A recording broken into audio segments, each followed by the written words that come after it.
Assalamualaikum warahmatullahi wabarakatuh. Alhamdulillah hamdan katsiran tayyiban mubarakan fi kama yuhibbu rabbuna wa yarda. Wassalatu wassalamu ala nabiyyina Muhammad wa ala alihi wa sahbihi wa man sara ala nahdihi bi ihsanin ila yaumiddin wa ba'd. Hadirin yang dirahmati oleh Allah Subhanahu wa taala, ibu-ibu dan bapak-bapak sekalian yang saya hormati dan saya muliakan. Tidak ada kata yang pantas untuk kita ucapkan pada pagi hari ini kecuali bersyukur kepada Allah Jalla wa Ala atas segala nikmat dan karunia yang Allah berikan dan Allah limpahkan kepada kita. Pagi ini kita bisa bersua kembali, kita kembali berkumpul, bersimpuh di hadapan Allah Subhanahu wa taala dalam rangka beribadah, dalam rangka meningkatkan iman kita kepada Allah Subhanahu wa taala. Karena ibu-ibu dan bapak-bapak, orang-orang beriman itu jika mendengar ayat-ayat Al-Qur'an dikaji, apa kata Allah dalam surat Al-Anfal ayat 2? Zadathum imana. Iman mereka akan bertambah. Maka marilah kita bersyukur ketika kita diberikan kesempatan oleh Allah untuk menambah kualitas iman dan takwa kita kepadanya.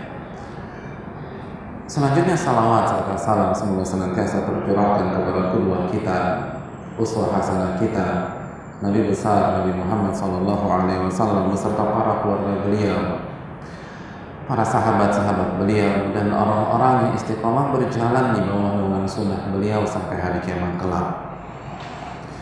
Hadirin yang dirahmati oleh Allah Subhanahu wa taala, sungguh sebuah kebahagiaan dan kehormatan bagi saya bisa kembali ke masjid yang kita cintai ini dalam rangka menuntut ilmu agama.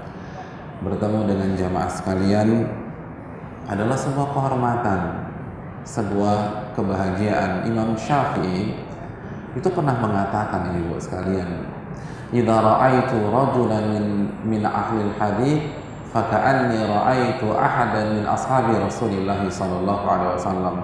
Jika saya bertemu dengan seseorang yang berusaha komit dengan sunnah Nabi sallallahu alaihi wasallam, itu seakan-akan saya melihat salah satu sahabat Nabi kita sallallahu alaihi wasallam. Jadi ulama-ulama dulu tuh senang ketika bertemu, bersua, duduk satu majelis dengan orang-orang yang berusaha mengikuti sunnah Nabi-Nya sallallahu alaihi wasallam. Oleh karena itu, sebuah kebahagiaan kita kembali berkumpul pada kesempatan kali ini. Hadirin yang dirahmati oleh Allah Subhanahu wa taala, tema kita pada pagi hari ini adalah mengetahui kata kunci untuk sebuah hidayah. Siapa yang tidak ingin dapat hidayah? Semua orang ingin mendapatkan hidayah, petunjuk, dan taufik dari Allah Subhanahu wa taala. Karena dengan hidayah itu kita akan mudah beribadah. Kita akan merasakan khusyuknya salat. Kita akan punya konsep sami'na wa ata'na. Kehidupan kita akan bahagia, ibu-ibu sekalian. Hubungan kita dengan suami akan harmonis, dengan anak-anak akan erat. Semuanya itu tidak lain tidak bukan adalah sebab hidayah dari Allah Subhanahu wa taala. Tapi nggak semua orang dapat hidayah loh. Dan banyak orang yang mencari hidayah ternyata mendapatkan hasil yang nihil dari pencariannya. Apa masalah mereka? Karena mereka tidak tahu kunci dari hidayah tersebut. Hadirin, bapak-bapak dan ibu sekalian, marilah kita awali kajian kita dengan mendengar surat Al-Baqarah ayat 2. Bu Chandra, tolong baca terjemahan ayat tersebut. Alif Lam Mim, dzalikal kitabu la raiba fihi hudal lil muttaqin.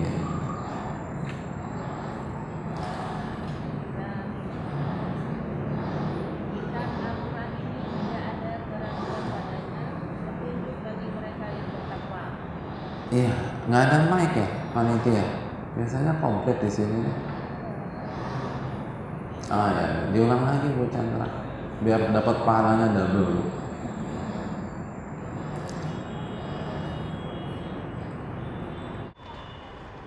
Bismillahirrahmanirrahim.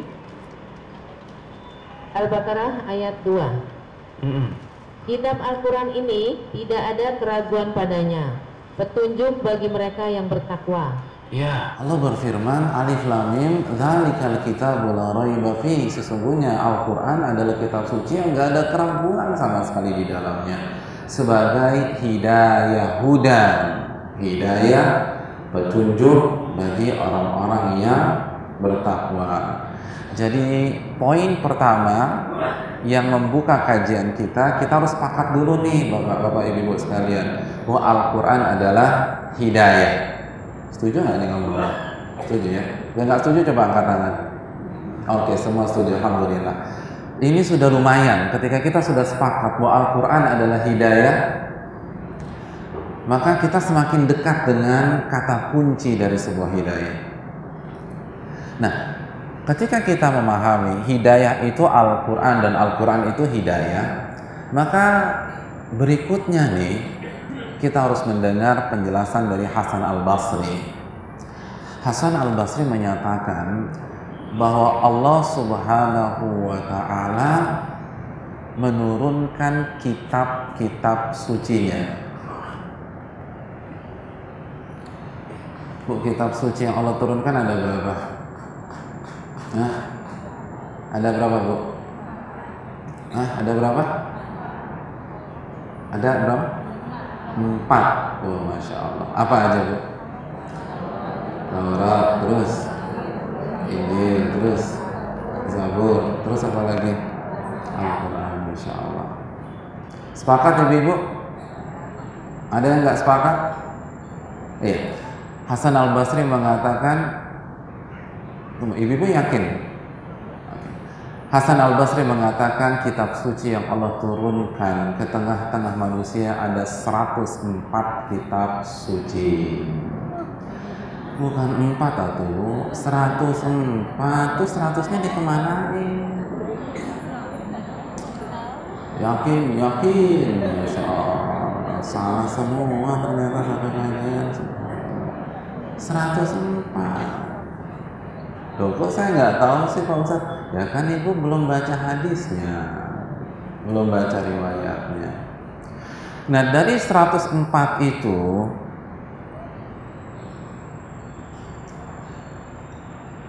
intisarinya ada pada 4 kitab suci. Nah, itu yang tadi Ibu bilang tuh, Taurat, Zabur, Injil, dan Al-Quranul Karim. Jadi isi dari Zabur, Taurat, Injil, dan Al-Quran adalah intisari dari 104 kitab suci yang lain. Kan Nabi Allah dan Rasulullah ada banyak banget, Bu.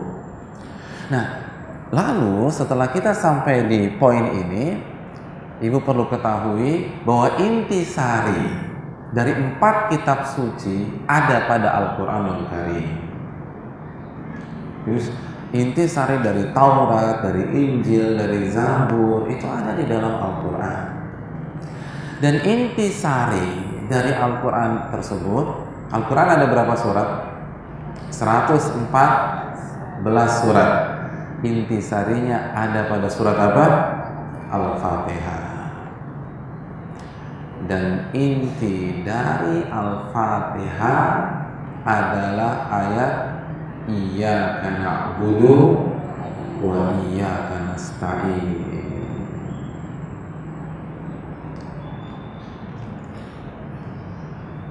Oleh karena itu, ketika kita sepakat bahwa Al-Quran adalah hidayah, maka kata kunci hidayah ada dalam ayat ini.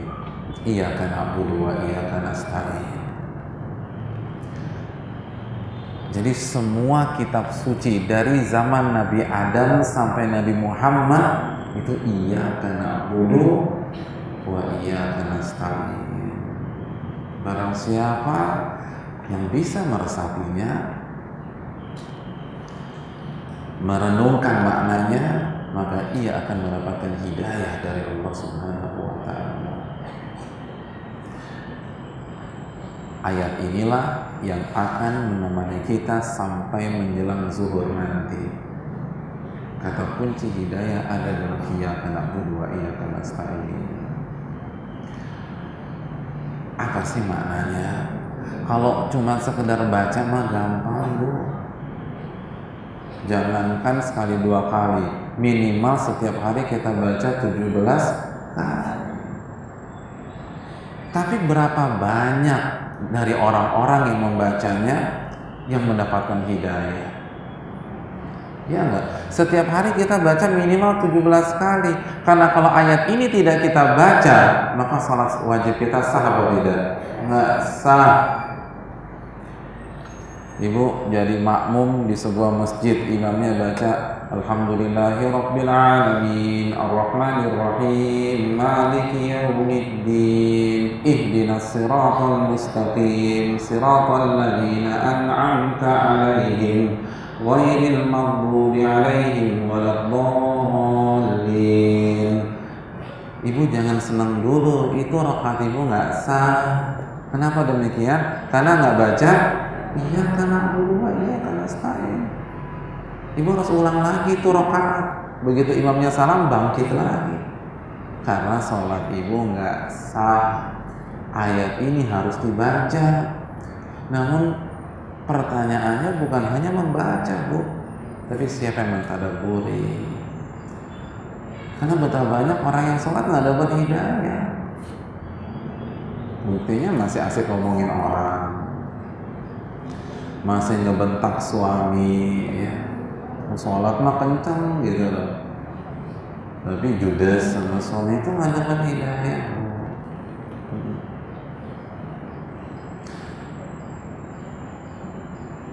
Bagaimana agar semua hidup kita berada di bawah naungan hidayah Allah Subhanahu wa Ta'ala? Caranya dengan merenungi iyyaka na'budu wa iyyaka nasta'in. Nah, apa arti iyyaka na'budu wa iyyaka nasta'in? Hanya kepada Engkau kami beribadah, dan hanya kepada Engkau kami meminta pertolongan. Simpel? Enggak, Bu. Ibu tahu enggak? Al-Imam Ibnul Qayyim membedah iyyaka na'budu wa iyyaka nasta'in dalam berapa halaman, Bu? Nah, ada yang udah pernah baca belum?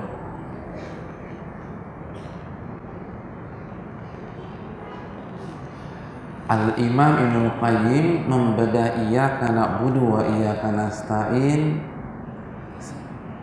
mencapai 3 jilid buku yang diberikan judul Madarijus Salikin. Itu 3 jilid hanya membedah iyyaka na'budu wa iyyaka nasta'in. Jadi kalau kita ngaji dari jam 10 sampai menjelang zuhur, rasanya nggak cukup. Ayat ini sangat luas, sampai menghabiskan 3 jilid buku. Oleh karena itu pada pagi hari ini kita hanya mengkaji inti sari dari ayat ini saja.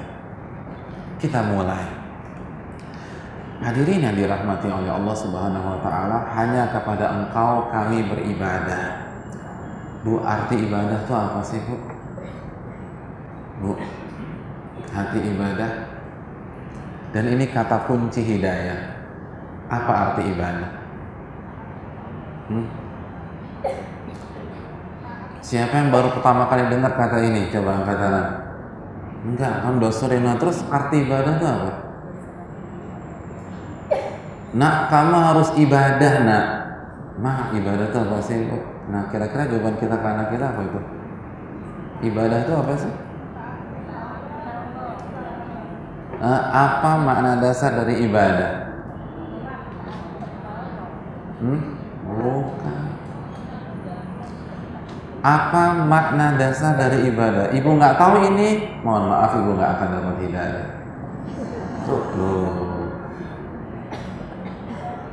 Saya nggak nakut-nakutin, Bu. Cuma ngancem aja. Dan benar itu. Ibu harus tahu makna dasar dari ibadah. Ini kata kunci mendapatkan hidayah. Apa? Satu kata, Bu. Kita nggak usah ribet-ribet, saya butuh satu kata aja. Hah? Mengakui agama. Hah? Apa? Apa? Iya, salah. Bukan itu. Satu kata. Ibadah itu hina. Ya, ibadah itu hina. Al-dhul itu ibadah. Ibadah itu hina. Kita nggak perlu banyak-banyak, satu kata kunci, hina. Makanya orang Arab, Bu, kalau ngelihat tol dalam kota gitu ya, lihat tol Jagorawi, lihat tol Jor, apa bahasa Arabnya jalan tol? Mereka ngomong apa? Ayo, Bu. Kayaknya banyak yang keturunan Arab di sini. Coba yang keturunan Arab coba angkat tangan, ngaku. Terus apa arti jalan tol dalam bahasa Arab? Hah? Apa arti bahasa Arab dalam jalan tol? Jalan tol dalam bahasa Arab. At-tariqul mu'abbad. Jalan tol dalam bahasa Arab, atau ada beberapa istilah, tapi diantaranya at-tariqul mu'abbad, jalan yang diibadahi. Kenapa jalan tersebut dinamakan jalan yang diibadahi? Karena arti ibadah itu hina. Kenapa jalan itu hina? Karena jalan setelah diratakan, lalu dibeton, lalu diaspal, maka jalan itu bisa dilewati oleh seluruh pengguna jalan, bisa diinjek-injek oleh setiap orang. Benda atau pihak yang diinjek-injek oleh setiap orang itu mulia atau hina? Hina. Semua jenis kendaraan bisa melindas jalan tersebut, itu kan hina. Semuanya, mau dari bemo, bajai, beca, kalau boleh lewat ya, sampai tronton itu bisa lewat jalan tol. Berbeda kalau ibu ingin mendaki Everest, nggak bisa sembarang orang lewat. Ibu beli Ferrari harganya 8 miliar, berangkat ke Everest bisa? Nggak bisa. Makanya jalan itu mulia, karena hanya orang-orang dengan kemampuan tertentu yang bisa menginjak jalan menuju Everest. Adapun jalan tol, ibu buat lomba bayi merangkak di jalan di tol. Selama ibu tutup jalan tersebut bisa, Bu. Jadi bayi aja bisa lewat tuh jalan. Maka jalan itu hina. Nah, hina bahasa Arabnya apa? Ibadah. Maka dinamakan at-tariqul mu'abbad, jalan yang diibadahi. Artinya jalan yang dihinakan. Yang awalnya dia mulia. Nih, jalan ini Rawamangun, kenapa dinamakan Rawamangun? Karena dulu kan rawa, Bu. Nggak setiap orang bisa lewat situ.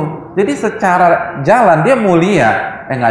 Nggak setiap orang bisa lewat gua nih, kata Rawamangun. Tapi begitu sudah dibabat, sudah dibeton, sudah diaspal, semua bisa lewat Rawamangun.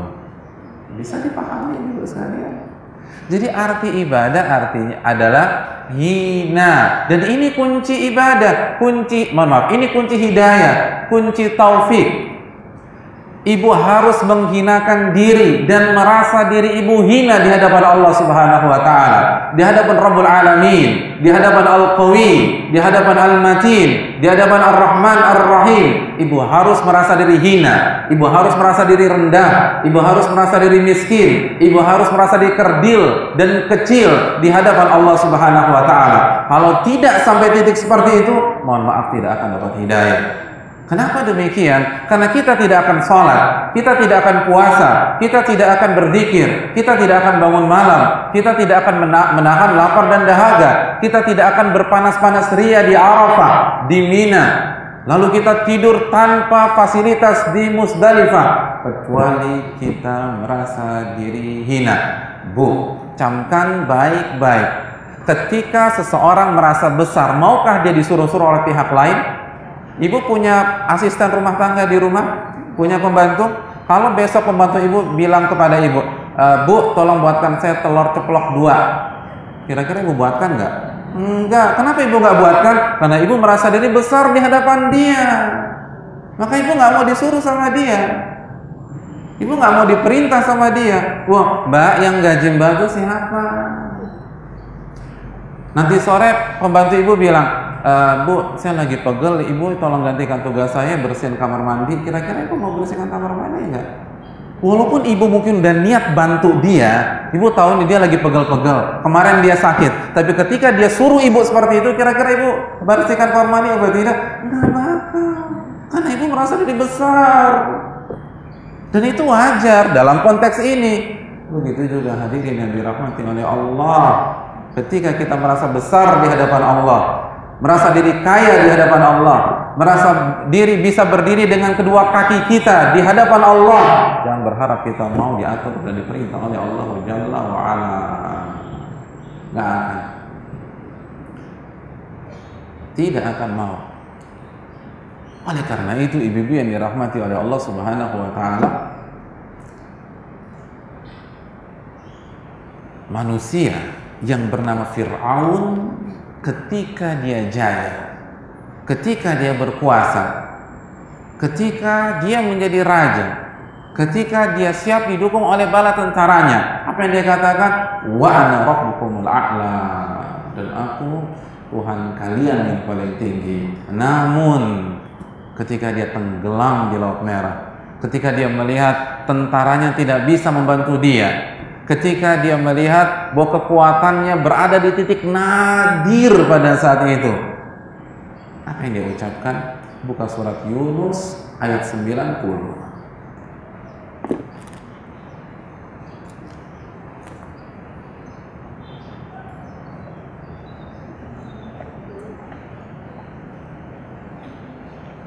Surah Yunus ayat 90. Dan kami memungkinkan Bani Israel melintasi laut, lalu mereka diikuti oleh Fir'aun dan bala tentaranya, karena hendak menganiaya dan menindas mereka. Hingga Fir'aun itu telah hampir tenggelam, berkatalah dia, saya percaya bahwa tidak pernah mendengar Allah yang dipercaya oleh Bani Israel, dan saya termasuk orang-orang yang berserah diri kepada Allah. Ya, ibu sekalian, ketika dia tenggelam, ketika dia terombang-ambing oleh arus di dalam laut, ketika dia merasa lemah, ketika dia merasa hina, dia tidak bisa melawan arus tersebut. Ketika dia merasa kecil di tengah-tengah samudra, apa yang dia katakan? Wa ana minal muslimin. Aku beriman kepada Allah dan aku termasuk umat Islam, seorang muslim. Kenapa dia mau menjilat ludahnya kembali? Beberapa waktu yang lalu dia masih memperkenalkan diri menjadi Tuhan, Tuhan, Tuhan, dan Tuhan. Tapi sekarang berubah. Apa yang membuat terjadi perubahan tersebut? Karena dia merasa kecil, karena dia merasa hina, karena dia merasa diri bodoh.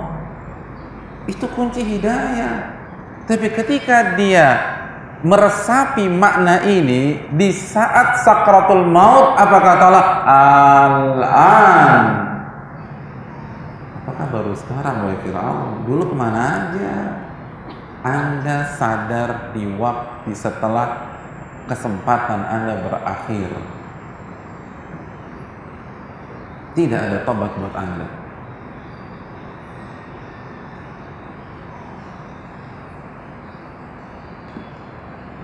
Kalau ibu ingin mendapatkan hidayah, ibu harus bisa meresapi kata kunci ini, hina, rendah.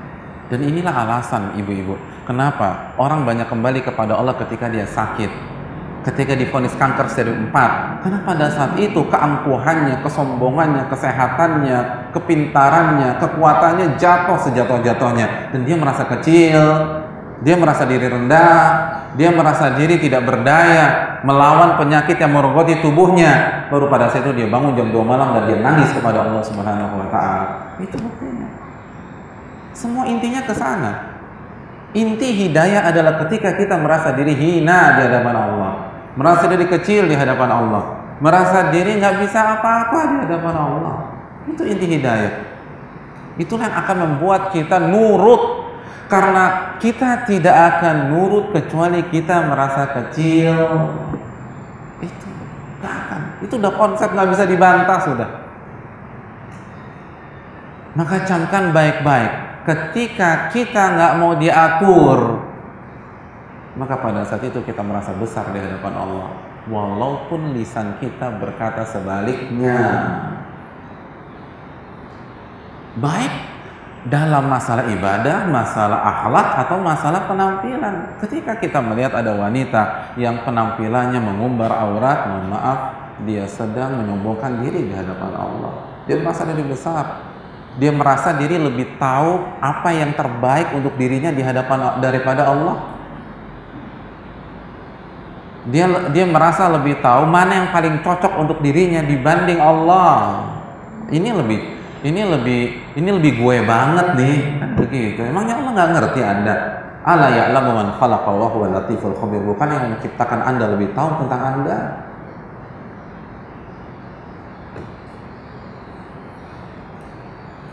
Hadirin yang dirahmati oleh Allah, ketika seseorang tidak mau sholat,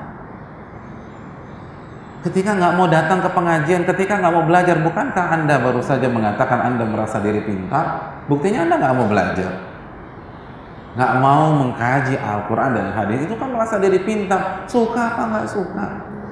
Karena yang memerintahkan Anda belajar itu Allah. Talabul ilmi faridatun ala kulli muslim. Menuntut ilmu agama hukumnya wajib bagi setiap muslim.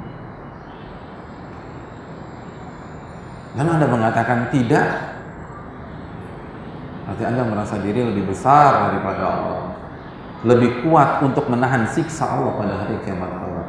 Suka apa nggak suka? Ini inti. Hadirin yang dirahmati oleh Allah Subhanahu wa taala. Oleh karena itu di dalam ayat Al-Qur'an dan hadis Nabi, semua ayat-ayat dan hadis terus mengarah kepada makna ini. Bahkan ingat ucapan Hasan Al-Basri, bukan hanya Al-Quran, Taurat, Injil, Zabur, dan 104 kitab, itu salah satu tujuannya untuk menyadarkan kita bahwa kita ini hina di hadapan Allah, kecil di hadapan Allah, rendah di hadapan Allah. Intinya ke sana. Kan dengan memiliki sifat ini kita akan patuh, kita akan tunduk, kita akan mau disuruh kanan, kiri. Makanya dalam Al-Quran Allah ingatkan dari mana kita berasal, mimmani yumna, dari mani yang hina. Anda tahu diri dong, Anda tuh hanya dari mani yang pemiliknya saja, mohon maaf, agak jijik dengan cairan tersebut, itu pemiliknya. Makanya nggak ada yang disimpan, nggak ada yang dipajang, habis keluarkan dibersihkan. Anda bukan siapa-siapa. Allah juga mengatakan antumul fuqara ilallah, Anda tuh miskin di hadapan Allah, Anda nggak punya duit. Lalu kita disuruh memperbanyak membaca inna lillahi wa inna ilaihi raji'un ketika tertimpa musibah. Itu kan berarti kita nothing, kita nggak punya apa-apa. Inna lillah, sesungguhnya kita ini milik Allah dan kita akan kembali kepada Allah. Makanya nama yang Allah berikan kepada kita muslim, muslimah. Arti muslim dan muslimah itu apa sih? Apa arti muslim dan muslimah? Menyerah. Ketika ibu ditanya sama teman ibu, agama lo apa sih? Jawabannya apa? Agama kamu tuh apa sih? Saya muslimah. Arti muslimah apa? Muslimah itu kata benda subjek dari kata Islam. Artinya wanita yang menyerah. Wanita yang menyerah. Menyerah kepada siapa? Kepada takdir Allah, kepada aturan Allah, kepada syariat Allah Subhanahu wa ta'ala. Saya ingin bertanya, kapan seseorang menyerah? Apakah ketika dia punya power? Ibu pernah nonton film perang nggak, Bu? Kapan tentara itu menyerah? Kapan tentara itu mengangkat bendera putih seperti ini? Ketika dia telah terkepung, ketika senjatanya sudah habis, ketika jumlahnya sudah tidak relevan untuk melawan. Intinya ketika dia merasa diri lemah, maka pada saat itu dia letakkan senjatanya dan dia angkat bendera putih dan tandanya dia menyerah. Begitu juga nama kita, nama saya, nama ibu-ibu, nama bapak-bapak adalah muslim dan muslimah. Artinya seorang laki-laki yang menyerah dan seorang wanita yang menyerah. Dan kita nggak akan bisa menyerah kalau kita merasa diri besar. Kita nggak akan menyerah selama kita merasa diri pintar, lebih tahu yang paling matching buat kita. Akhirnya kan suka-suka. Udah dibilang nggak boleh pakai model yang begini. Ya ini matching Pak Ustaz. Ini eye catching. Ya, emang Allah nggak ngerti apa eye catching? Subhanallah. Allah paling ngerti. Tapi karena kita merasa diri pintar, akhirnya sok tahu. Akhirnya kita bukan pakai pakemnya Allah, kita pakai selera kita. Seakan-akan kita mengatakan selera gua lebih baik daripada selera Allah. Selera aku ini lebih baik daripada selera Rabbul Alamin. Warna ini udah nggak cocok lagi. Ketika kita menunda-nunda sholat, kita mengatakan schedule yang aku buat itu sudah yang terbaik. Maka nggak bisa di-cut dengan 10 menit sholat zuhur, 10 menit sholat asar, atau 10 menit sholat maghrib. Nggak bisa. Hadirin yang dirahmati oleh Allah Subhanahu wa ta'ala, tentara akan menyerah ketika dia merasa diri lemah. Begitu juga dengan manusia. Selama manusia merasa diri kuat, dia tidak akan menghamba kepada Allah. Selain berstatus sebagai seorang muslim dan muslimah, nama kita yang lain adalah abdun. Arti abdun apa sih, Bu? Hamba. Lagi-lagi sebuah gelar yang hina. Hamba itu lebih rendah daripada pembantu. Kalau pembantu masih dapat gaji, hamba nggak digaji. Karena dia milik majikannya, itu hamba. Maka kalau majikannya meninggal, hamba itu diwarisi dalam Islam. Nah, kita statusnya hamba. Kenapa? Karena lagi-lagi innalillahi wa inna ilaihi raji'un. Kita ini milik Allah. Harta kita bukan harta kita, tapi itu titipan dari Allah. Makanya Allah berfirman dalam ayat yang ibu-ibu dan bapak-bapak sudah menghafalnya, tsumma latus'alunna yauma idzin 'anil na'im. Karena akan ditanya, akan diaudit tentang nikmat-nikmat yang Allah berikan kepada kalian. Karena itu bukan punya kalian, itu punya Allah yang Allah titipkan. Bisa nggak digunakan dengan baik? Inti dari hidayah adalah merasa hina,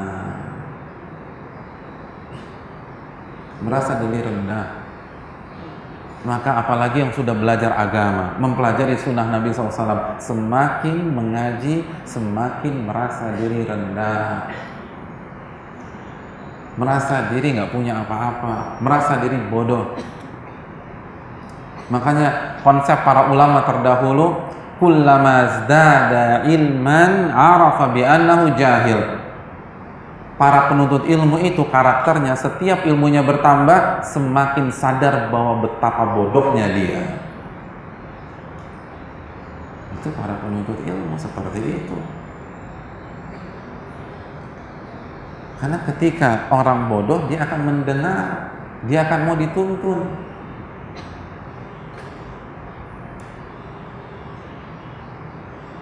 Ketika ibu-ibu ada masalah, atau ketika ibu menemani seorang pasien ke seorang dokter, lalu dokter itu mengatakan, mohon maaf Bu, usus ibu harus dipotong. Coba ibu tanda tangi surat pernyataan ini, dia tanda tangan. Kenapa ibu tersebut mau menandatangani dan nurut aja ketika tuh dokter mau potong ususnya? Jawabannya apa? Karena dia merasa bodoh dan dokter itu lebih paham daripada dia. Dan dia meyakini dokter itu melakukan tindakan tersebut untuk kebaikannya. Masa kita bisa yakin sama dokter, nggak bisa yakin sama Allah? Kata Pak dokter, Bu, kaki ibu harus diamputasi. Coba ibu tanda tangan pernyataan ini, gitu. Tanda tangan. Kenapa kok mau ya? Kok nurut ya? Itu dipotong kaki loh. Kenapa kalau manusia bilang potong kaki kita nurut, Allah kasih perintah nggak nurut, padahal nggak ada perintah Allah potong kaki? Nggak ada. Kan cuma suruh terus sholat yang durasinya nggak sampai 2 jam per hari, suruh sisihkan uang yang hanya 2,5%, disuruh hanya senyum sama suami, melayani suami, itu susahnya minta ampun. Tapi kalau manusia potong, amputasi, tutup dubur ditutup. Subhanallah. Lalu Anda mengaku hamba Allah?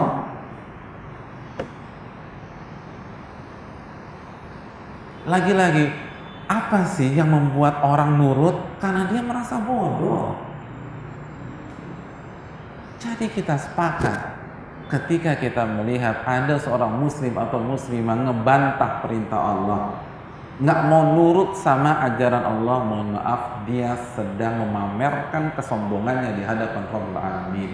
Dia merasa diri besar, dia merasa diri cerdas, dia merasa diri pintar. Hadirin yang dirahmati oleh Allah Subhanahu wa Ta'ala. Tapi nggak mudah lo merasa diri bodoh, tidak mudah merasa diri rendah, dan tidak mudah merasa diri hina. Apa penyebabnya? Penyebabnya karena kita berhadapan dengan dunia. Itu masalahnya. Dan dunia punya kekuatan yang bisa membuat kita kehilangan akal sehat, kehilangan nalar. Allah berfirman dalam surat Ali Imran ayat 185, di akhir-akhir ayat tersebut. Siapa yang bisa baca?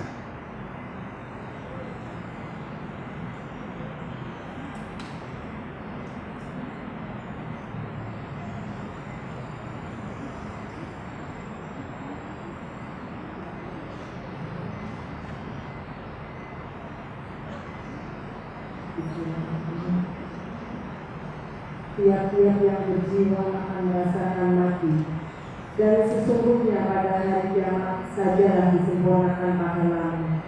Barang siapa dijauhkan dari neraka dan dimasukkan ke dalam surga, maka sungguh dia telah beruntung. Kehidupan dunia itu tidak lain hanyalah kesenangan yang memperdayakan.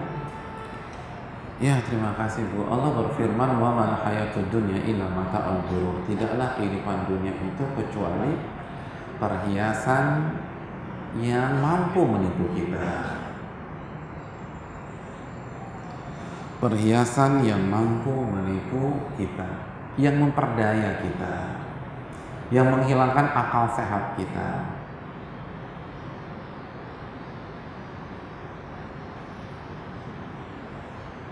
Yang membuat kita lupa bahwa kita tuh hina, kita itu rendah, kita itu hamba,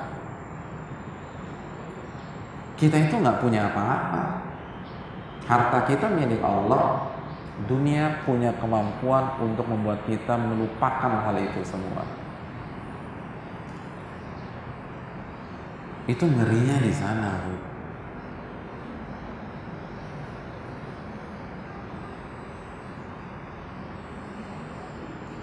Dan beratnya di situ. Khususnya ketika kita diberikan harta oleh Allah, hidup berkecukupan oleh Allah Subhanahu wa Ta'ala. hidup dengan fasilitas, hidup dengan status sosial yang baik, itu tambah susah lagi.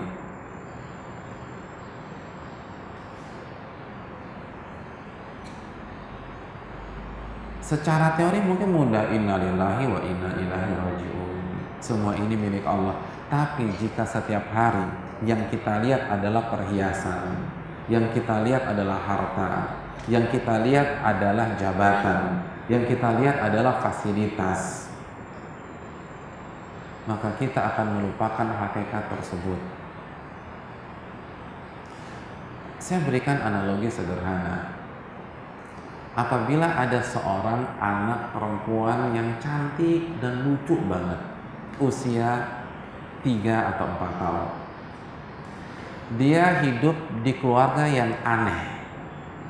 Ayahnya, ibunya, kakeknya, dan neneknya setiap hari mengatakan, kamu jelek, kamu jelek, kamu jelek, kamu jelek. Setiap hari, bertahun-tahun. Ketika dia sudah berusia 20 tahun, dia tumbuh menjadi seorang gadis yang percaya diri atau yang minder?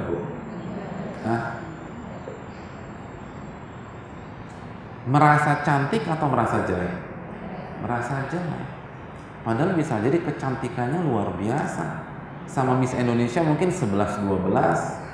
Tapi kalau wanita seperti ini jalan di kampung Ambon misalnya, lalu digangguin sama tukang rokok, dia bisa terharu loh. Ya ternyata gue laku juga ya. Padahal gimana nggak laku, orang keren banget nih cewek kan begitu. Tapi kenapa dia nggak merasa diri cantik? Karena dari kecil yang dia dengar, kamu jelek, kamu jelek, kamu jelek, kamu jelek. Yang dia lihat adalah celaan lingkungannya. Maka ketika informasi yang dia tangkap setiap hari selalu jelek, selalu jelek, selalu jelek, maka dia bisa melupakan kenyataan yang mungkin dengan mudah dia ketahui kalau dia bercermin.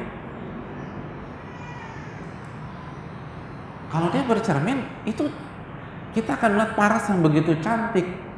Hadirin, tetapi karena dicekokin kamu jelek, kamu jelek, kamu jelek, maka dia berpikir dirinya jelek.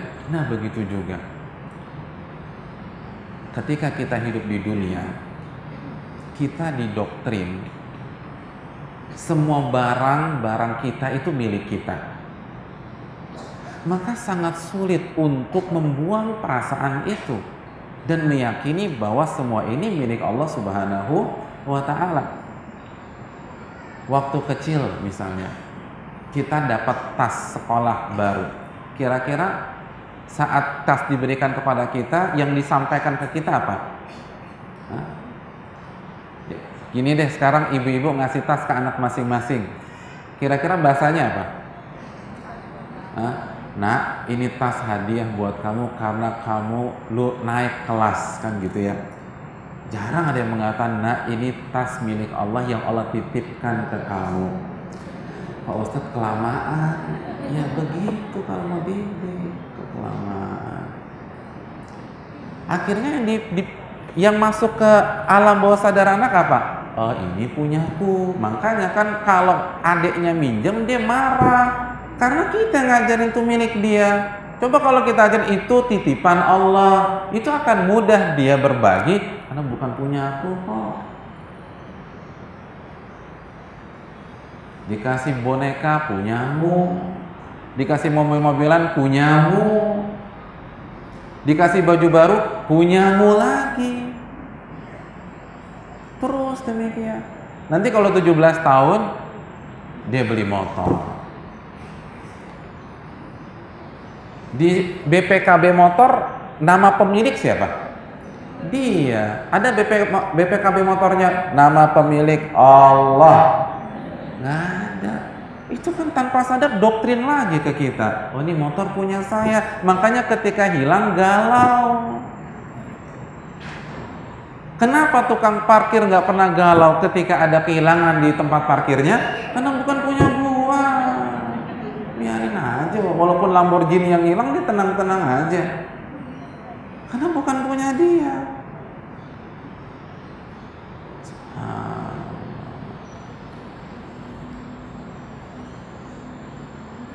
Terus nanti di usia 30 tahun beli rumah. Di surat-surat rumah, nama pemiliknya siapa? Dia lagi nama pemiliknya. Buat perusahaan, dia lagi nama pemiliknya. Luar biasa. Jangan bingung kalau kita susah menerima kenyataan bahwa kita miskin. Inilah susahnya. Islam mengajarkan kita untuk mendustakan apa yang kita lihat dan kita dengar. Sedangkan logika berpikir yang selama ini diajarkan, kita akan mengatakan, aku nggak akan percaya sampai aku melihat langsung dengan mata kepalaku. Kan biasanya kita gitu ya, aku nggak percaya sampai aku lihat, aku nggak percaya sampai aku lihat. Sedangkan konsep Allah, alif lam mim, dzalikal kitabul la raiba fi hudal lil muttaqin alladzina yu'minuna bil ghaib wa yuqimuna shalah wa mimma razaqnahum yunfiqun. Di dalam Al-Quran, bapak-bapak dan ibu-ibu sekalian, Allah banyak sekali menjelaskan tentang kriteria karakter orang-orang yang bertakwa. Namun yang perlu kita catat baik-baik, kriteria yang pertama ada dalam surat Al-Baqarah ayat 3. Itu kriteria pertama. Dan ternyata kriteria pertama bukan infak, bukan sedekah, bukan haji, bukan umrah, bukan puasa, bukan berbakti kepada orang tua. Mari kita dengar terjemahan Al-Baqarah ayat 3. Dibaca, bacaan lengkap.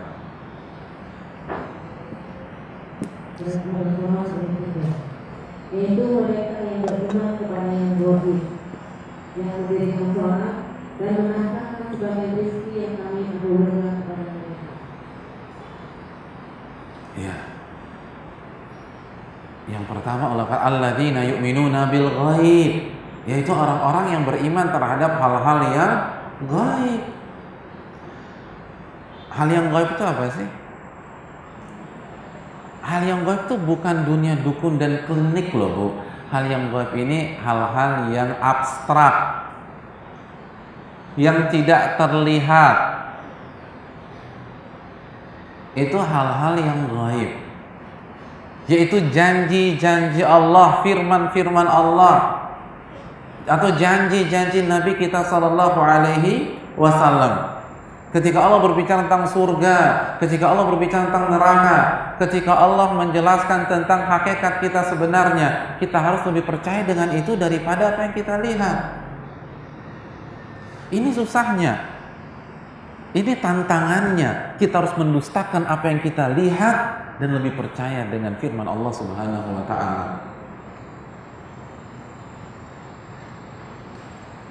Ketika kita melihat saldo rekening kita 9 digit, ketika kita melihat bahwa investasi properti kita ada di setiap wilayah Jakarta, Jakarta Utara punya apartemen, Timur punya apartemen, Selatan punya apartemen, Pusat punya apartemen. Lalu kita baca firman Allah bahwa walillahis samawati wal ard, milik Allah lah seluruh yang ada di langit dan di bumi. Maka kita harus lebih percaya firman itu daripada apa yang kita rasakan dan apa yang kita lihat. Oh, itu berat, itu nggak mudah. Lalu kita baca inna lillahi wa inna ilaihi raji'un, bahwa semua ini milik Allah dan kita akan kembali kepada Allah. Kita harus lebih percaya dengan firman itu daripada apa yang kita miliki di depan mata kita. Itu kan susah banget. Makanya kan salah satu argumentasi yang wanita yang tidak mau pakai jilbab apa? Badan-badan gue kok. Tuh kan, lupa bahwa ini bukan punya dia, ini punya Allah. Anda nggak punya apa-apa, Anda lemah, Anda kerdil, Anda kosong. Semuanya milik Allah. Semuanya milik Allah. Dan semuanya harus diserahkan kepada Allah. Itu ibadah. Hina saat kita menghinakan diri di hadapan Allah Subhanahu wa ta'ala. Oleh karena itu hadirin yang dirahmati oleh Allah Subhanahu wa ta'ala, ini yang perlu kita camkan. Jangan tertipu dengan dunia. Jangan jangan tertipu dengan dunia. Kan begitu juga ketika dinasehatin jangan belanja terlalu jor-joran, belilah seperlunya, hati-hati jangan sampai mubazir. Dan alasannya apa? Duit-duit gue lo kok sirik banget. Tuh, duit-duit gue.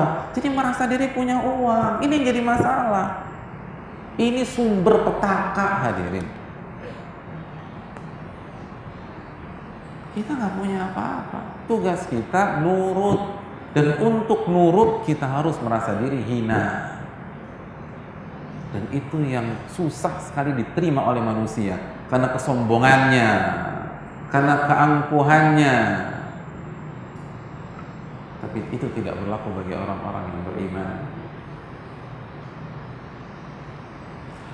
Makanya ibu-ibu sekalian yang perlu ibu ketahui,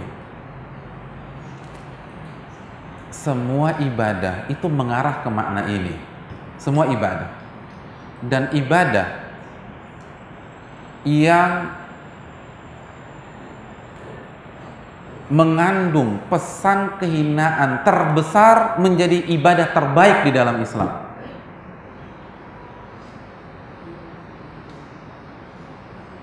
Kita ambil contoh rukun Islam yang ke-5. Apa rukun Islam yang ke-5? Loh, kok bingung? Ibu masuk Islam bulan apa? Bingung rukun Islam ke-5? Haji. Haji masuk ke dalam 5 besar ibadah. Kalau bahasa kita ini top 5-nya ibadah. 5 besar, di nomor urut ke-5. Kenapa bisa menjadi ibadah yang didaulat sebagai ibadah-ibadah yang sangat presisius? Karena haji membuat kita hina di hadapan Allah, membuat kita rendah di hadapan Allah. Coba kita lihat, ketika kita haji, pakaian haji hanya 2 piece kain putih yang tidak berjahit dan membentuk tubuh. Jas nggak boleh dibawa, batik nggak boleh dibawa, dasi apalagi nggak boleh dibawa. Bukankah itu pakaian kehinaan? Pakaian ini. Ketika bapak-bapak diundang RI 1 pakai pakaian begitu, kira-kira tuh RI 1 tersinggung nggak? Tersinggung, karena itu penghinaan. Kenapa pakaiannya begitu? Cuma pakai 2 kain doang, nggak pakai underwear pula, itu kan hina banget.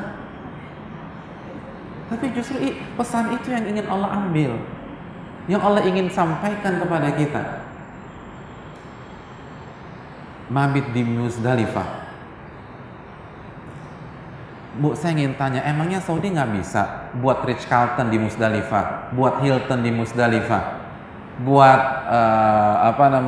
GW Marriott di Musdalifah, buat Horizon di Musdalifah? Bisa. Tapi kenapa kita disuruh tidur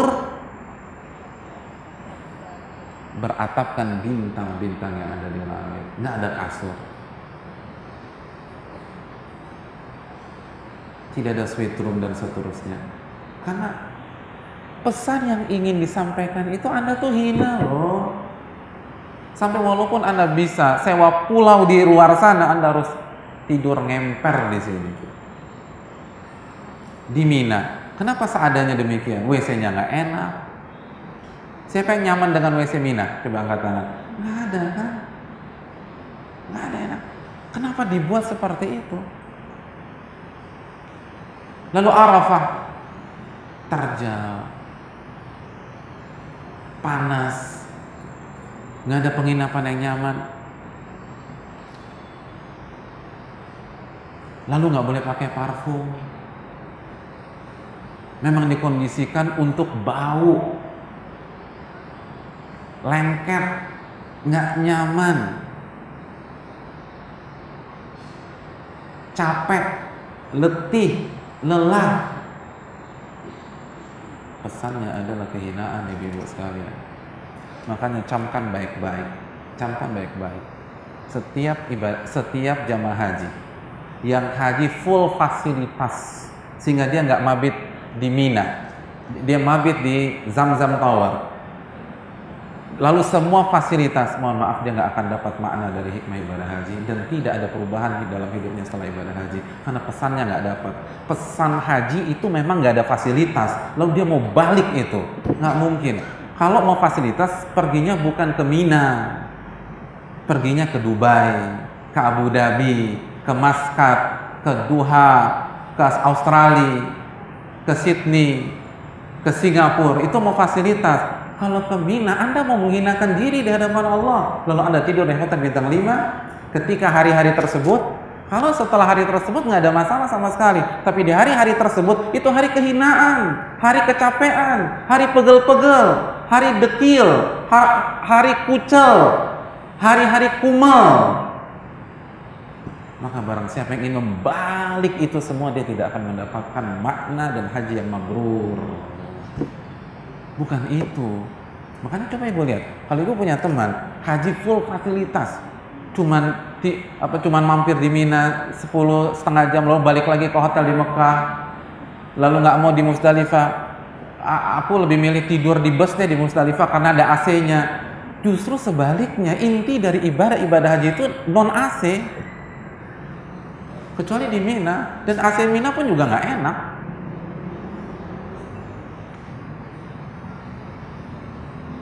Makanya kan di hadis tentang Arafah, yang Allah banggakan apa? Yang Allah banggakan adalah hamba-hambaku yang kumal-kumal, yang kucel-kucel, dan itu hadis sahih. Yang dibanggakan Allah adalah yang kumal-kumal, yang kucel-kucel, yang hina-hina, yang datang dari jauh dengan penampilan demikian untuk Allah Subhanahu wa taala. Makanya ketika ada jamaah sampai di Arafah, lalu Arafah di-set seperti garden party, ngeteh bareng, ada wifi-nya, semua buat online, mohon maaf, dia nggak akan dapat Arafah. Itu bukan Arafah. Dan Anda nggak paham hakikat dari ibadah itu apa. Makanya haji masuk ke 5 besar, karena disitulah inti dari ibadah. Sehebat apapun Anda harus hina ketika tanggal 8, tanggal 9, tanggal 10, tanggal 11, tanggal 12, tanggal 13. Mau Anda punya 100 perusahaan, mau Anda punya hotel, nggak bisa. Anda harus ngampar di Mina atau di Musdalifah. Anda harus tidur seadanya di Mina. Baru Anda bisa merasakan. Karena teori nggak berlaku. Anda harus rasakan pegel-pegelnya, capeknya, jalan-jalannya. Itu baru ibadah haji. Itu ranking kelimanya. Ranking keduanya apa sih? Sholat. Kenapa sholat menjadi ibadah terbaik setelah 2 kalimat syahadat? Karena dalam sholat nilai kehinaan itu benar-benar terasa. Kita mulai dengan Allahu Akbar. Arti Allahu Akbar itu apa sih? Allah itu maha besar, berarti kita kecil, kita hina. Semuanya kita hina, tubuh kita hina, selera kita hina, ilmu kita hina. Maka jangan sok tahu sama Allah. Jangan lebih mementingkan selera kita daripada selera Allah. Pengaturan waktu kita hina. Maka ketika Allah ngatur kapan sholat, ikut aturan Allah Subhanahu wa ta'ala. Itu konsep Allahu Akbar. Lalu dalam sholat kita sujud kepada Allah. Sujud itu adalah simbol kehinaan. Simbol kehinaan atau simbol gerakan yang paling hina itu sujud.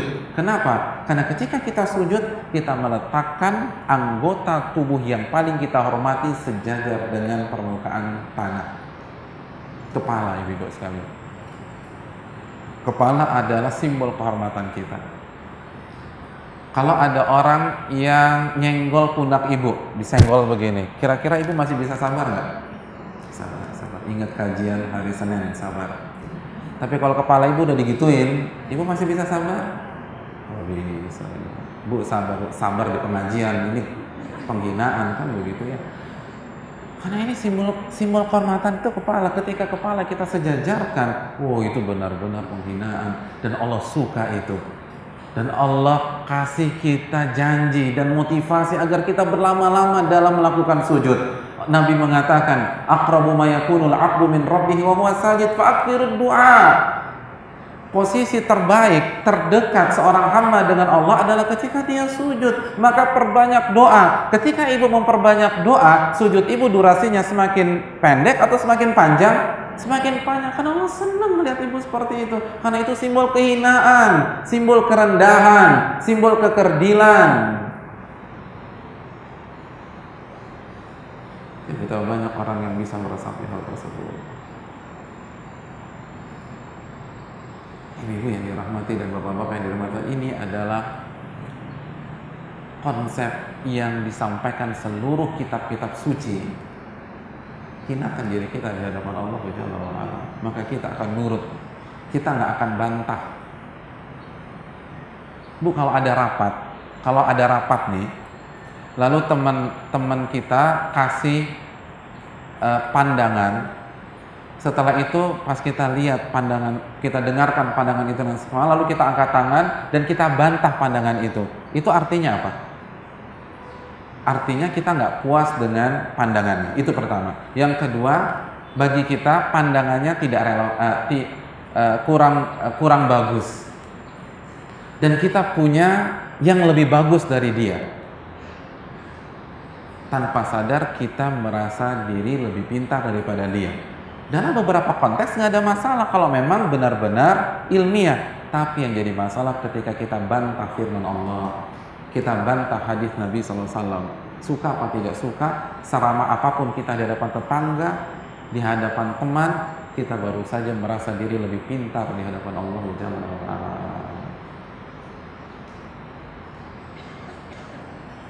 Oleh karena itu, ketika kita merasa diri rendah, hasilnya yang pertama adalah nurut gitu. Makanya ibadah secara istilah artinya menjalankan perintah dan larangan. Kenapa demikian? Karena kalau kita bisa memahami makna dasar dari ibadah hina itu, maka berikutnya kita akan nurut. Nurut itu menjalankan perintah dan larangan. Inilah alasannya mengapa Al-Imam Mujahid saat menjelaskan makna surat Az-Zariyat ayat 56, wa ma khalaqtul jinna wal insa illa liya'budun. Tidaklah aku ciptakan jin dan manusia kecuali untuk apa? Beribadah. Kata Imam Mujahid, arti ibadah secara syariat menjalankan perintah dan menjauhi larangan. Kok beda? Nggak beda. Tetapi ini konsekuensi. Saat kita merasa hina, saat kita merasa rendah, saat kita merasa kerdil, maka konsekuensi yang pertama, buah yang pertama, kita akan nurut. Disuruh sholat, sholat. Disuruh break, break. Disuruh nggak makan, nggak makan. Karena kita merasa kecil. Disuruh infak, infak. Disuruh tutup aurat, suruh buka aurat depan suami, buka aurat, jangan pakai jilbab, kan begitu seterusnya. Itu konsekuensi yang pertama, kita akan nurut. Konsekuensi yang kedua,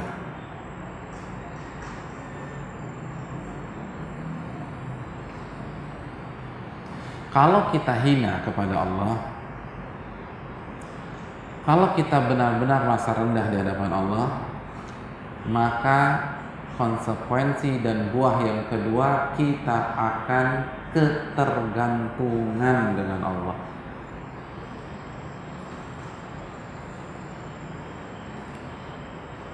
Kita akan apa?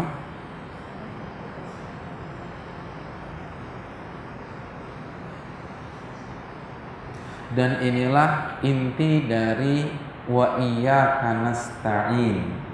Hanya kepada Engkau kami meminta pertolongan. Kenapa kita hanya meminta pertolongan kepada Allah? Karena kita ketergantungan.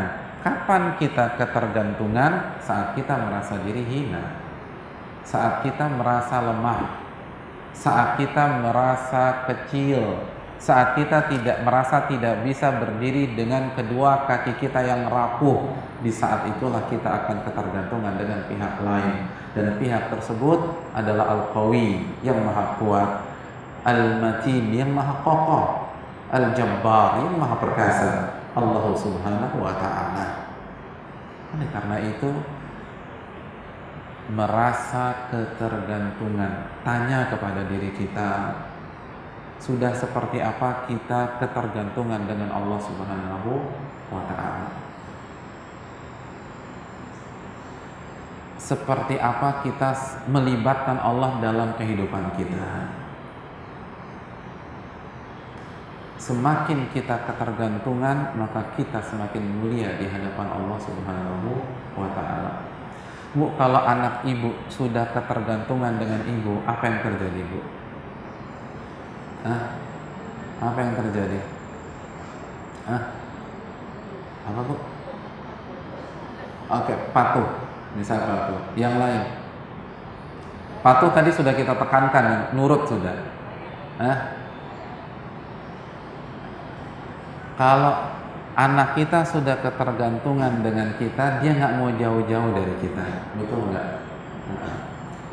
Terus selalu nanya sama kita, bahkan cenderung nggak punya pendirian, karena dikit-dikit mama, dikit-dikit mama. Mau beli baju, tanya mama. Mau beli sendal, tanya mama. Mau beli sepatu, tanya mama. Disuruh beli kue, cari kue lapis yang enak, telepon mama. Mama, dan mama. Itu artinya anak ibu sudah ketergantungan dengan ibu. Begitu juga dengan seorang hamba. Ketika dia merasa hina, ketika dia merasa rendah, lalu dia ketergantungan dengan Allah, maka dikit-dikit Allah, dikit-dikit Allah, dikit-dikit Allah, dikit-dikit Allah. Ketika dia keluar rumah, dia menyebut nama Allah Subhanahu wa ta'ala. Ketika dia naik kendaraan, dia naik mobilnya, dia tidak lupa menyebut dan berdoa kepada Allah Subhanahu wa ta'ala.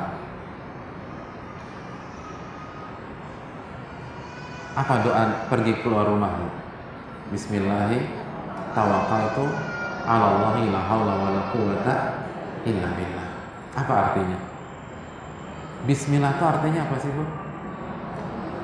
Bismillah itu bukan sebatas dengan menyebut nama Allah. Bi di sini itu artinya aku meminta pertolongan. Jadi kan bismillah, bi itu artinya ba isti'anah dalam bahasa Arab. Maksudnya bi, aku meminta pertolongan kepada Allah. Lihat ketergantungan.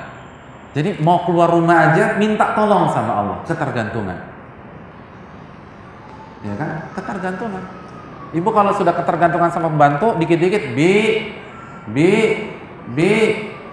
Nah itu ibu ketergantungan dengan pembantu.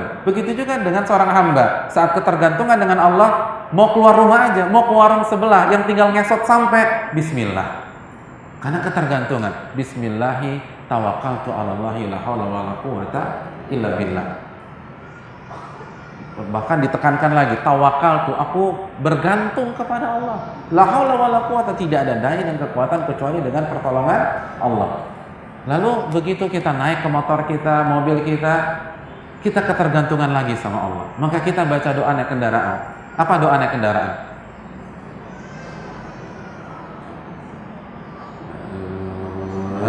Gitu ya. Kayaknya udah lama nggak naik mobil di sini. Terakhir naik mobil bulan apa? Tadi jalan kaki semua. Berarti tadi saya susah parkir, mobilnya siapa tuh ya? Bismillah, alhamdulillah, subhanalladzi sakhkhara lana hadza wa ma kunna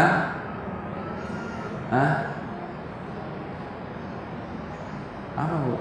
Bismillah, subhanalladzi sakhkhara lana hadza wa ma kunna lahu muqrinin wa inna ila rabbina lamunqalibun. Maha suci Allah yang telah membuat kendaraan kami ini dapat kami kontrol. Oh, itu dalam loh, Bu. Saya baru bisa meresapi benar doa ini itu ketika kecelakaan tahun lalu. Mobil saya waktu tahun lalu itu kan spin, muter begini di jalan tol. Itu saya setir, saya banting kanan, mobil ke kiri. Saya banting kiri, itu mobil ke kanan, nggak bisa dikontrol sama sekali. Ternyata benar ya, subhanallah, sakhkhara lana hadza. Jadi ternyata subhanallah, bukan hanya kendaraan makhluk hidup, kendaraan benda mati saja itu kalau Allah hilangkan kemampuan kontrol, habis kita di jalanan ini. Kita ketergantungan dengan Allah Subhanahu wa taala. Lalu Nabi SAW juga menganjurkan ketika ibu ingin keluar rumah, hendaknya ibu sholat 2 rakaat. Begitu ibu masuk ke dalam rumah, hendaknya ibu sholat 2 rakaat. Dan hadis ini sahih dan disahihkan oleh Imam Albani dalam silsilah ahadits as-sahihah. Nabi mengatakan barang siapa yang sholat 2 rakaat sebelum dia keluar rumah, maka Allah akan jaga dia dari kejahatan-kejahatan di luar. Dan barang siapa yang masuk rumah lalu dia sholat 2 rakaat, maka Allah akan jaga dia dari kejahatan yang ada di dalam rumah. Kenapa begitu luar biasa? Karena orang yang sebelum keluar rumah sholat 2 rakaat, lalu ketika masuk ke dalam rumah sholat 2 rakaat, maka itu menunjukkan dia sangat ketergantungan dengan Allah Subhanahu wa taala. Dia ketergantungan, nggak bisa melakukan sesuatu, nggak pede melakukan sesuatu kecuali nanya dulu sama Allah Subhanahu wa taala. Begitu dia masuk mall, ibu kalau masuk mall ketergantungan sama Allah nggak, Bu? Apa doa masuk mall?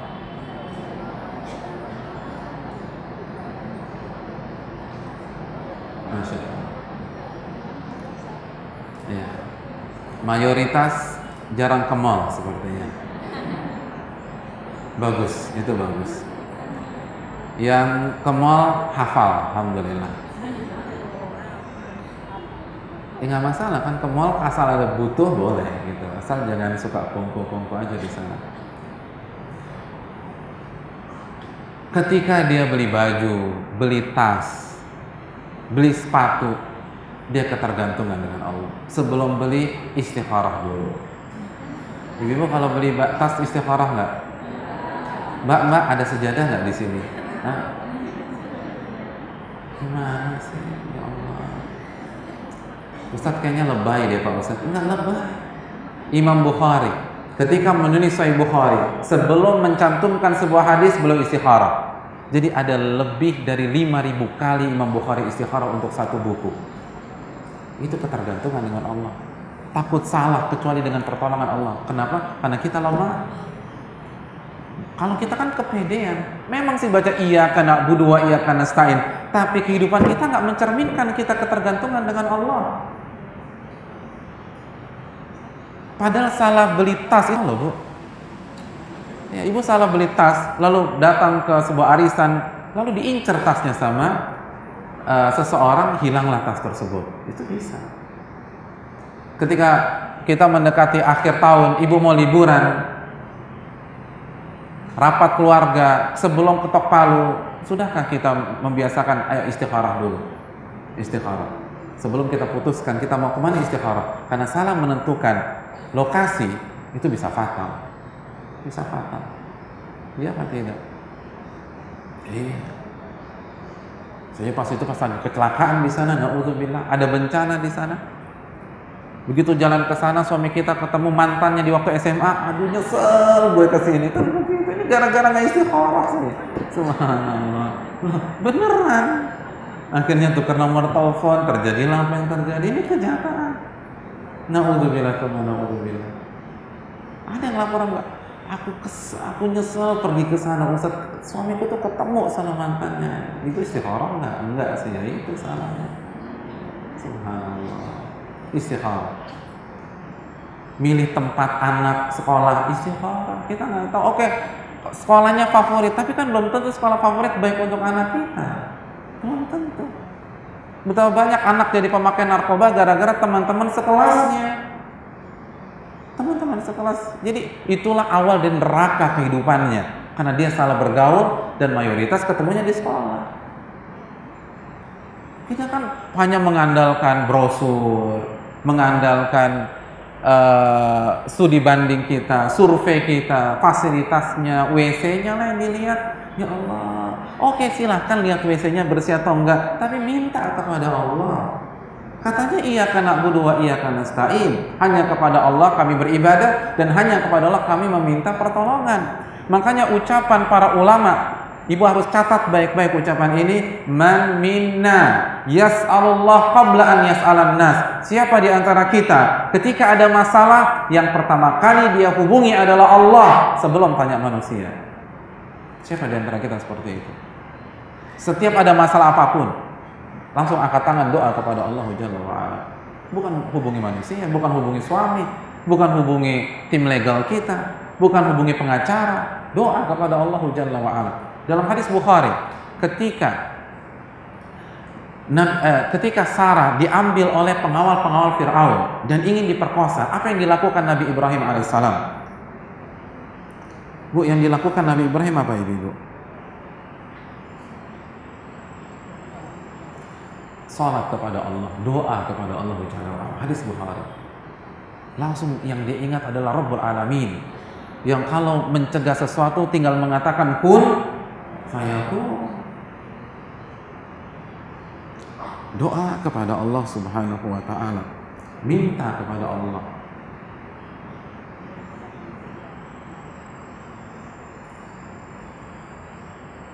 Nabi Yunus ketika dimakan oleh ikan yang sangat besar, apa yang beliau lakukan? Apakah beliau cari sinyal? Kok nggak ada sinyal ya? Ini genting nggak ada sinyal. Kan kita begitu. Aduh gimana sih nggak lobeng? Cari colokan gitu di perut ikan yang harus charge lagi. Nggak peduli. La ilaha illa anta subhanaka inni kuntu minadh dhalimin. Ulama mengatakan, lihat Nabi Yunus, beliau belum minta loh, Bu. Belum minta. Tapi beliau baca itu dengan penuh keikhlasan. Allah tolong beliau. Padahal belum ada permintaan. Gak ada permintaan di sana. Apa arti la ilaha illa anta subhanaka inni kuntu minadh dhalimin? Artinya adalah la ilaha illa anta. Tidak ada zat yang berhak diibadai kecuali Engkau ya Allah. Subhanaka, maha suci Engkau ya Allah. Inni kuntu minadh dhalimin. Aku benar-benar termasuk hamba-Mu yang zalim. Dikeluarkan dan dibantu oleh Allah. Padahal belum ada permintaan. Nabi Yunus belum minta, ya Allah keluarkan aku, ya Allah jaga aku, ya Allah tolong aku. Nggak ada. Tapi ketika diucapkan dari lubuk hati yang paling dalam, benar-benar ketergantungan kepada Allah, Allah tolong Nabi Yunus sebelum beliau sempat minta kepadanya. Allah.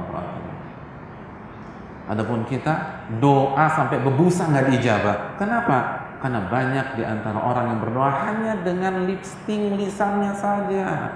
Hatinya bergantung kepada manusia. Bergantung pada temannya, bergantung sama pejabat yang dia kenal, bergantung kepada suaminya, bergantung sama dokternya. Benar, minta kesembuhan sama Allah, tapi hatinya lebih bergantung kepada dokter spesialisnya yang nomor 1 di Indonesia tersebut. Ada yang mana beres enggak? Iya, bergantung kepada Allah Subhanahu wa taala. Maka sebelum beliau sempat berdoa, Allah tolong beliau. Subhanallah. Hadirin yang dirahmati oleh Allah Subhanahu wa taala. Semakin ibu ketergantungan dengan Allah, Allah akan semakin cepat menolong ibu. Sebagaimana kisah Nabi siapa? Nabi Yunus. Namun itu nggak mudah.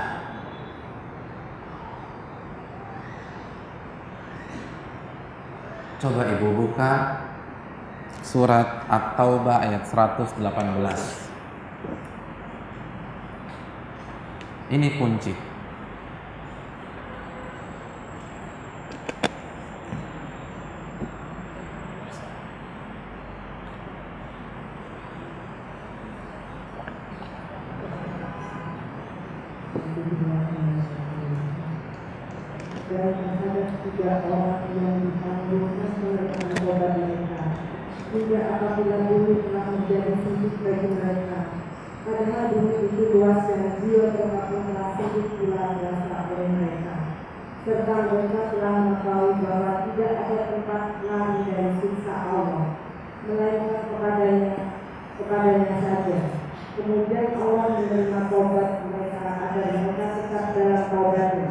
Sesungguhnya Allah yang Maha Penerima Taubat lagi mana benar? Iya, terima kasih Bu. Apakah saya harus Kita sudah pernah mengkaji kisah ini belum sih? Di bab adab perang Tabuk, Ka'ab bin Malik. Kita sudah pernah bahas. Oke, alhamdulillah. Saya ingatkan saja tentang masalah ini. At-Taubah 118 itu bercerita tentang 3 sahabat Nabi yang tidak ikut perang Tabuk secara sengaja tanpa ada alasan. Khilaf yang mereka alami sehingga mereka tidak ikut perang Tabuk. Berbeda dengan orang munafik yang lain, saat orang munafik berbohong dan cari alasan-alasan palsu, 3 sahabat ini, Ka'ab bin Malik dan teman-temannya, memutuskan untuk berkata apa adanya. Akhirnya Allah menghukum mereka. Melalui Nabi kita SAW, mereka diboikot oleh satu kota Madinah. Mereka diboikot oleh satu kota. Bayangkan Bu, diboikot satu Jakarta. Selama berapa lama? 50 hari. Siapa yang bilang 50 tahun tadi? 50 hari. 50 hari. Semuanya. Dan di hari ke-40 istrinya pun nggak boleh bicara dengan mereka dan harus meninggalkan rumah.